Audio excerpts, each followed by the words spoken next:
Chargers are in LA. They're in a market that is completely saturated, not with teams, not with entertainment, but high-level teams. All winning. All winning with lots of stars. And they have to sell tickets, and they're giving away tickets. Yes, well, as of right now, nobody's worried about tickets, but they will be eventually, and they're going to need something that is going to get people there. Now, I think Justin Herbert's done an amazing job, so they know that they have a star in him. And I would go watch him. They also have a world-class pass rusher in Joey Bosa. Like, they have a quarterback. Yeah, I mean, they have lots of great players and fun players and talent. Are they going to be able to put it all together is the question, and this year has been a huge disappointment. And obviously it didn't start the way they thought it would. They thought they were going to have Tyrod Taylor, but Justin Herbert's been amazing. I don't know if Anthony Lynn is there next year, and I don't know if that's necessarily fair, but I also don't know how much, similar to college football, not for the money reasons that are in college football, I don't know how many changes like that, dramatic changes are going to happen around the NFL, other than the teams that, like, obviously the Falcons that have been, consistent for a while. I whether it's fair or not, I just think the Chargers will make a move. I think what happens in the NFL, you can sense momentum. Like right now, you're like, Giants, good momentum. Dolphins, good momentum. Carolina losing, good momentum.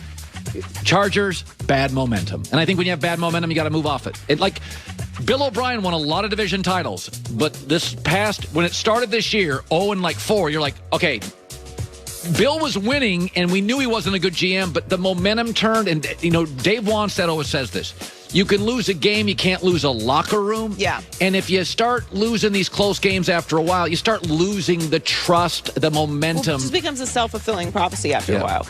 So the Browns are on a 3-game winning streak and are in a great position to make the playoffs with an 8-3 record, but Baker Mayfield also hasn't thrown an interception in the last 4 games. That's good. But he's not satisfied with how he has been playing. I'm very critical of my play. It's just I pride myself on being an accurate passer, and I didn't do that. So I'm going to beat myself up about that because I know I can be better, and it pisses me off when I don't do the things I need to. I'm trying to get better each week, and that's taking care of the ball, and that's completing these passes that should be made in my sleep. Yeah, he's right. I don't know what to make of the Browns. I don't want to be extra critical because they are playing great and they deserve the credit, and I think Stefanski's done an amazing job. I think we all know what they are. Yeah, I just feel like they'll have the worst quarterback in the playoffs, and that means they're not going to last long. I mean, if you start looking at quarterbacks that are going to make it, low-end guy would be to some like Derek Carr. Well, Derek Carr is better than Baker Mayfield.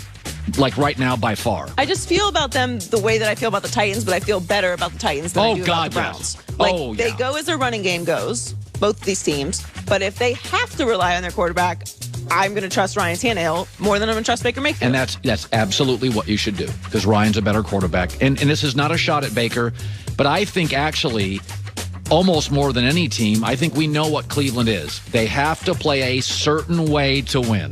They're a limited team, but limited. But that's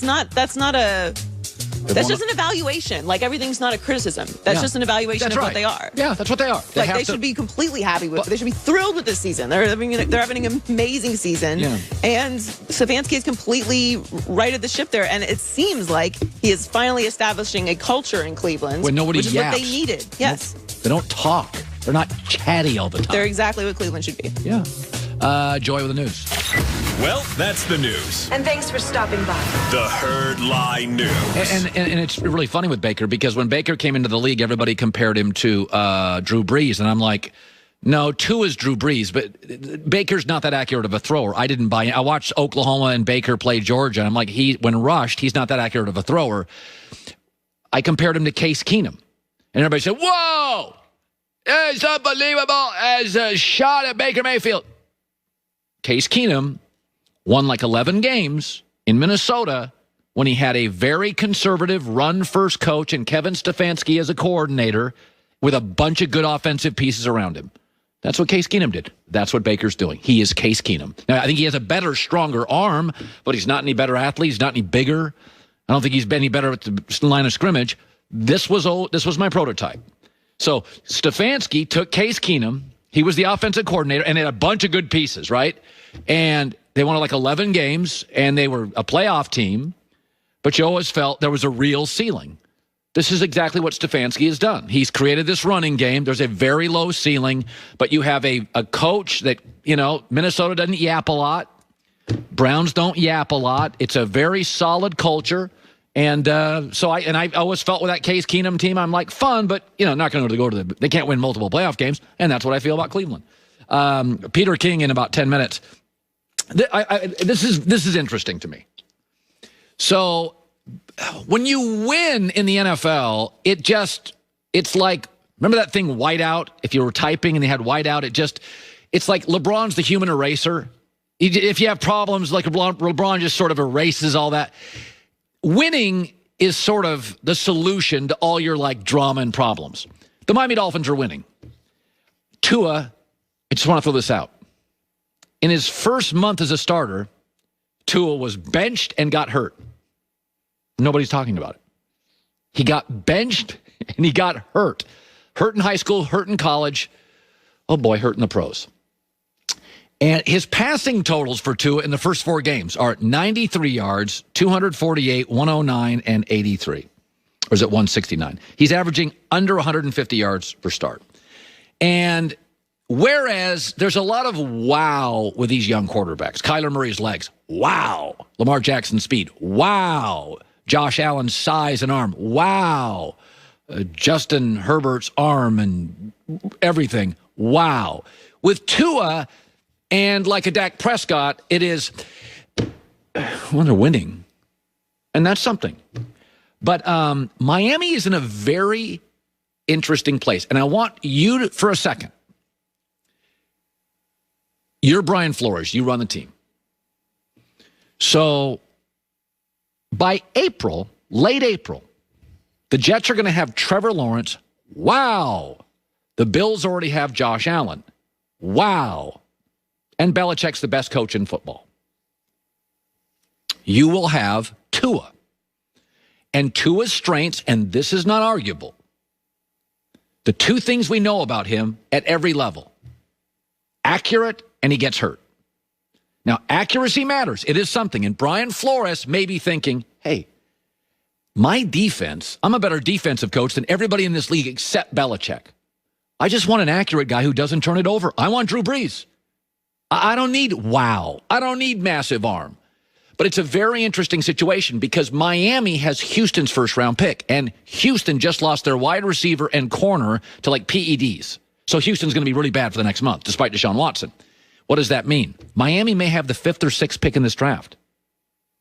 That's the last time Brian Flores is going to have a top 5 or 6 pick. This is it.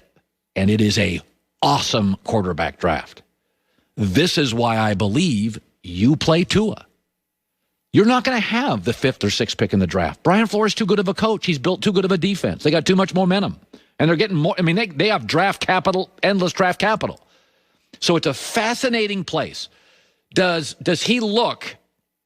Brian Flores look at this and think to himself, okay, here's what I know with Tua. He doesn't throw picks. He didn't throw them in high school. He threw 11 picks at Alabama total. He doesn't throw them in the NFL. And he thinks there's not a lot of wow there, but I get Drew Brees, I get accurate, I get no mistakes, and I can win with defense. But just remember, by late April, Trevor Lawrence and Josh Allen are in your division with each about a 12 to 15-year runway. That's what if you stay in Miami for 15 years, you will have the smaller, less of an arm, arguably less mobile quarterback. It's fascinating, and you have a draft pick from Houston you may never have again in your career. Patriots don't draft top 3 very often. It just doesn't happen. So, kind of fascinating. Tua in his first month, benched and hurt, and nobody's talking about it. You can't tell me they're not thinking about it. This is why you can win with Ryan Fitzpatrick. I would put Tua out there. Even if it costs me a game, put him out there. All right, coming up next. All my years doing it, there's something happening I have never seen. In fact, I've not only never seen it, I can't even compare it to anything. That, plus Greg Cosell, top of the hour, NFL meat sandwich coming up. There's no better story than a Cinderella story. We all know those. A lower-seeded team overlooked by odds makers. We see it every year in March Madness. Well, not this year. Pure Talk is a Cinderella story. They're a wireless company, phone company, right? The big dogs, the Verizons, the AT&Ts, the T-Mobiles, those are one seeds, big and powerful. Charge you for data you never use, perks you don't need. Pure Talk USA does not do that. They give you unlimited talk, unlimited text, 2 gigs of data, $20 a month. In fact, if you go over on data, they don't charge you. And they use the same towers as the big guys. You don't have to change your phone. You don't have to change your number. You don't have to. Unlimited talk, unlimited text, 2 gigs of data, $20 a month. Simply Smarter Wireless. And if you want to save an additional